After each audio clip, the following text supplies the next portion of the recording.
spinning in a chair. That would not make a good TV show.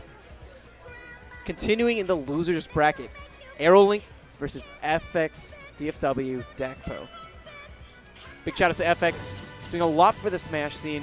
The continued support has really been integral in building up all of the Smash scenes in the Dallas, Texas area. Dude, we're about to see the battle of the best girls, you know? The best girls? Best girls. And something I want to touch on is that a player like Dakpo should know that you can, SDI out of all of Bayonetta's silly uppy shenanigans. But when because, you get to SDI out in a way, but the counterplay to that people don't realize is that Bayonetta can be reverse her uppy as she's doing it, and then you're not going to get out. This character, man. Dude, it's scary. I mean, that kind of, I would feel like that could make it where it's just like a 50-50 if you know your opponent's going to try to SDI out. Then it's like, oh, now I need to do it this way. The counter to the counter. Yeah, dude, it's a stupid character. When this makes a lot of sense for me when I'm looking at Dakpo, even though we saw, because even though we saw the ZSS so much on the winner's side, because he's going against a character like Bayonetta, Luigi's the perfect pick. Bayonetta, of course, gets a lot out of that witch time, but what beats that witch time? Grabs. And what does Luigi get a lot off of? Grabs. Easy. Yeah, that's probably the smartest choice. In the back of my head, I was like, he's probably going to do it, but I feel like okay, here's the thing. I think he could do it with Zero Suit. I think he easily could do it with Zero Suit, but I think he's going to have an easier time with Luigi. You know? Yeah.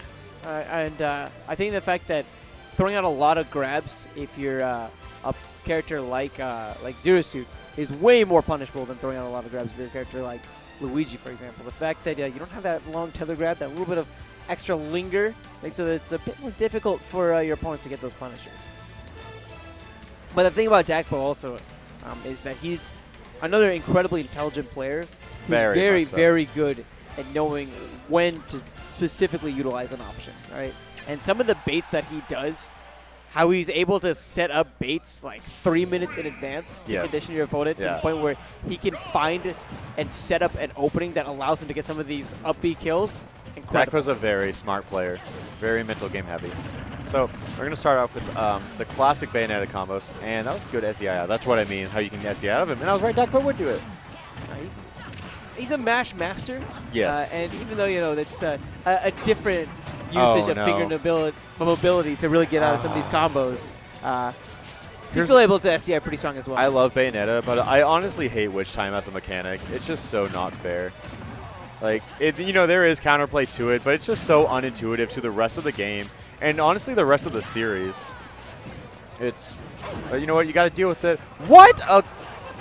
That was the goofiest thing I've seen, but what's even goofier is that AeroLink actually didn't walk away with a stock. I'm not sure why he didn't go for the up smash there. I don't think he was in a good enough position to do it. That's fair. Yeah, he might not have gotten the reach that he needed. And I do think what he went for was a lot more safe, and I probably would have gone for the same thing if I did not want to try to risk that. Because whiffing it feels worse than not. He at least want to tag on some percent. Did you know she has a frame 1 air dodge? Yeah. And then, frames 1 through 3 of roll, spot dodge, and air dodge all activate bat within. And that semi-spec will take it, yeah. That is what Dakpo wants. Exactly. Now he's a full, angry, rage Luigi against a very light character. If he can just tack on some percent and then get just anything. The grabs weren't that much of a factor in that last game, but he's finally able to get a couple here. I was saying he needs to tack on percent fast. Uh-oh, yeah. You don't want to. You do not want to spam that. It makes it so hard to get a punish afterwards. Because if you don't know how witch time works, oh my God, he just killed himself. That was such a goofy game, man. That was just a all goofy game, around. Bang, all of it. You cannot. Bayonetta is a commitment when you go off stage with their character. If you burn everything out, you can't do that. Yeah, you have to know how much is left in the tank. And I think it's instinct to be like, I'm falling, now I want to uppy, and then like, oh wait, I used my uppy. And then, because last game he jumped too low and then uppied, when if he jumped earlier, he could have made it back. So it's just a matter of awareness, because I've played more friendlies since Bayonetta came out than I probably have in the rest of my Smash 4 career. And that's kind of what I've learned. I was like, I cannot overcommit on anything. Everything I do off stage is such a huge commitment. I don't know. It's just, you have to balance risk-reward. Like, I think you saw the reward was just killing with up air, but... yeah. It was quite the risk. That was a lot of risk. Yeah. AeroLink changing things up here, actually, to Omega Palutena's Temple. I think it's so cute that he does this. I like to believe that the statue is in memorial of his former main. That's You know, like she died in a tragic accident at EVO or something. When Customs died, she did too. But so there we go. And Luigi just wants to keep his distance because all she can really do is tack on percent from far away. And with down tilt, that's probably it. She sends both guns that way, and that tacks on the most damage. But F smash will actually force him to flinch, which is hilarious. Dakpo is trying to use these fireballs, find a moment where he can maybe start conditioning AeroLink to put the shield up early so he can get one of those grabs. Yeah. And that was his time to capitalize because if Bayonetta doesn't kill, she's going to have so much landing lag on her, and that's going to take it. Easy stock there. AeroLink, with a fantastic sequence, is able to take Dakpo off the top. Yeah.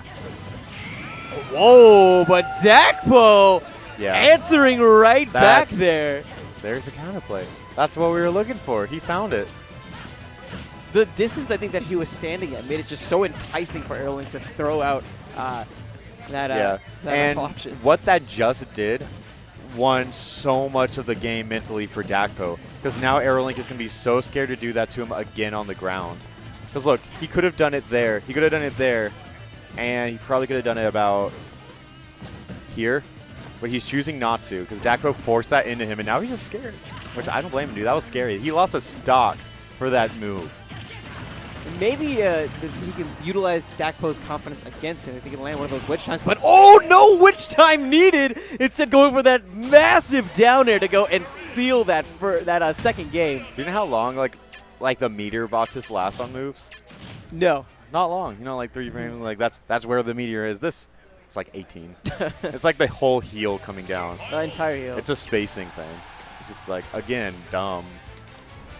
You love this character, but you hate this character, don't Here's you? the thing. Like, I love this character so much just because I love Bayonetta. Like, that series, like, I love it. But it's just the character. She has... Yeah. Yeah.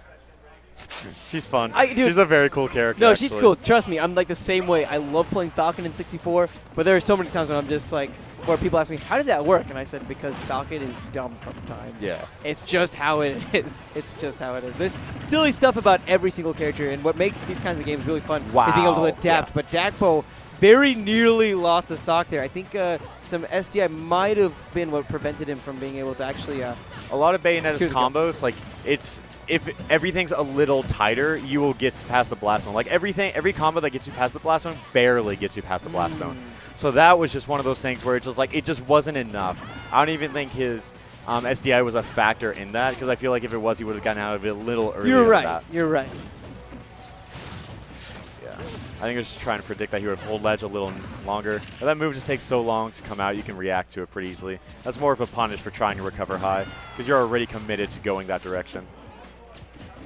It's been a minute since we've seen Witch Time, actually, from AeroLink. Yeah. I wonder when that's going to be coming into play. We saw him use it a little bit there. But he might just be, I guess, thrown off by some of the patience that we're seeing from Dakpo. Yeah. Right there, patience coming to play. Doesn't get the initial grab, but the F smash is more than enough to go and seal the stop. That's the Bayonetta special, you know. Missed the punish, but it doesn't matter. Yeah, that forward smash has a lot of range on it. And I think AeroLink not using Witch Time as much is just understanding that Dakpo is adapting to it. He's just, I think he's just trying not to get grabbed. Because even though Dakpo hasn't been relying on that, I know that he's, as you said, Dakpo's smart. He wants to condition that into you. He wants to wait till the last minute. But now we're seeing it more for some reason. It might be because he's behind. Yeah. He feels like he needs It's a a big panic button. option to come back. But right there, pretty solid option, carrying Dakpo off the top. Oh, he tried to get the Shoryuken out of there again. I heard it come out, but he was like probably a few frames off. Those jabs may be slow, but they tack on so much percentage. But Dakpo! That's a punishment. Oh, what a punish. Battlefield's high ceiling contributing to AeroLink being able to live another day there. And Bayonetta is fairly light, too. Bizarre Clank. And that should... Yeah, that's not going to be it. Not quite. A few patches ago, maybe. Maybe. And try again, you know? Dakpo has all the percent lead, and he's going for these grabs because he doesn't even want witch time to be a factor. Oh, that's what I expected. Smart. That's going to kill Bayonetta. So smart. In my head, I was like, if he drops down, that's going to be it. Because Bayonetta's tools are so limited once you take half of them away.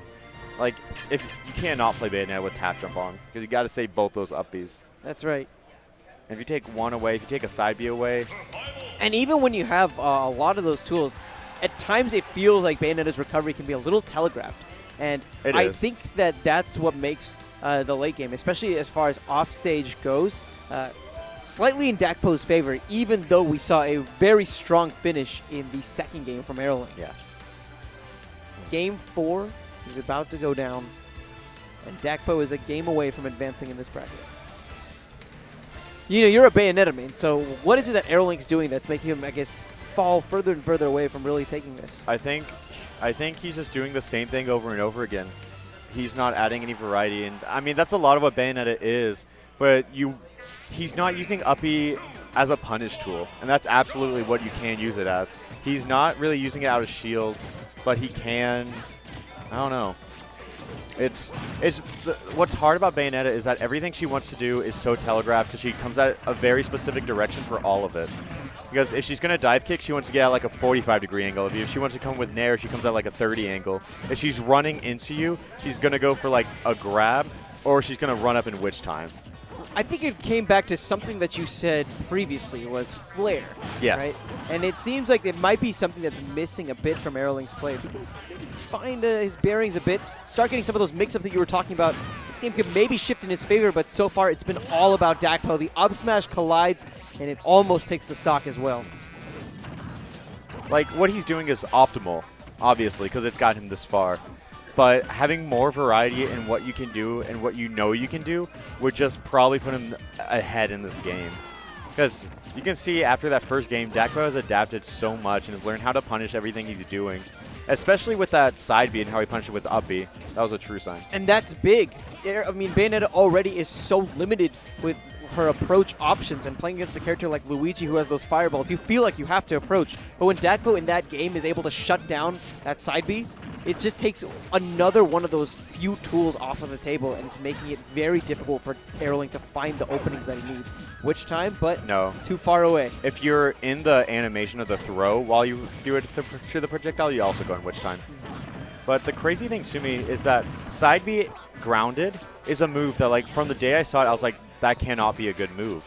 Because it just, I use it a lot because it works, but I don't completely understand how it does, you know?